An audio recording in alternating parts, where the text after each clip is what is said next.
ایک زاہد نے حضور صلی اللہ علیہ وآلہ وسلم کی یہ حدیث مبارکہ سنی کہ انسان کے مقدر میں جس قدر رزق ہے وہ اس کو ضرور ملتا ہے، چاہے وہ چاہے یا نہ چاہے۔ اسی لیے اللہ تعالیٰ پر توکل کرنا چاہیے۔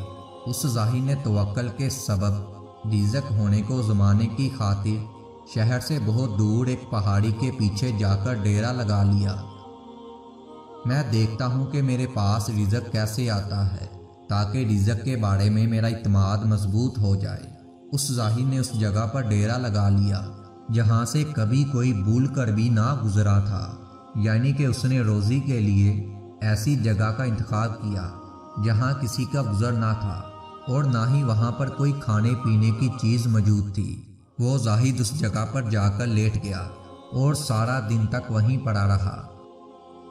اتفاق سے قافلہ اپنا راستہ بھول گیا اور پہاڑ کی اس جانب آ نکلا جہاں پر وہ زاہد سو رہا تھا۔ وہ قافلے والے اس کے پاس آئے اور اس نے جان بوجھ کر خاموشی اختیار کر لی۔ قافلے والے آپس میں کہنے لگے، یہ شخص تنہا یہاں کیا کر رہا ہے؟ نہ یہ کوئی راستہ ہے اور نہ ہی یہاں پر کوئی کھانے پینے کا سامان موجود ہے۔ پتہ نہیں کہ یہ مردہ ہے یا زندہ ہے۔ دشمن اور بھیڑیے سے بھی اس کو ڈر نہیں لگتا۔ قافلے والوں نے زاہد کو ہلایا مگر اس نے آنکھ نہ کھولی اور جان بوجھ کر پڑا رہا۔ قافلے والوں نے آپس میں کہا، یہ بیچارہ فاقہ کشی کی وجہ سے بے ہوش ہو گیا ہے۔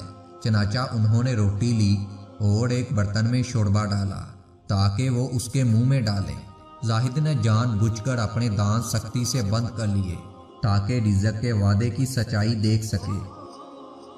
قافلے والوں کو اس پر بڑا ترس آیا کہ بیچارہ بے سر و سامانی کی حالت میں بھوک کی وجہ سے موت کے منہ میں جا رہا ہے۔ کیونکہ زاہد کے دانت سختی سے بند ہیں، اسی لیے انہوں نے ایک چمچ کے ذریعے اس کے دانتوں کو کھولا، شوربے میں روٹی بھگو کر اس کے ٹکڑے ٹکڑے کر کے اس کے منہ میں ڈالنا شروع کر دیے۔ اس زاہد نے اپنے دل میں کہا، اے دل، اگرچہ تو خاموش ہے مگر سب راز جان گیا ہے اور یہ اپنی حالت نخرے کے طور پر کر رہا ہے۔ اس کے دل نے جواب دیا، بے شک میں جان گیا ہوں کہ جان و جسم کا رزق دینے والا اللہ تعالیٰ ہی ہے۔ بعد میں جب قافلے والے زبردستی اس زاہد کو کھانا کھلا چکے، وہ زاہد اٹھ کر بیٹھ گیا اور کہنے لگا، میں نے رزق کے معاملے میں حضور نبی کریم صلی اللہ علیہ وآلہ وسلم کے فرمان کو آزمایا اور وہ بالکل سچ ہے۔ قافلے والوں نے اس پر ناراضگی کا اظہار کیا اور کہا کہ اے نادان، اللہ تعالیٰ نے تجھے ہاتھ اسی لیے دیے ہیں کہ ان ہاتھوں سے تو کام کر اور کما کر اپنا بھی بھلا کر اور دوسروں کی بھی مدد کر۔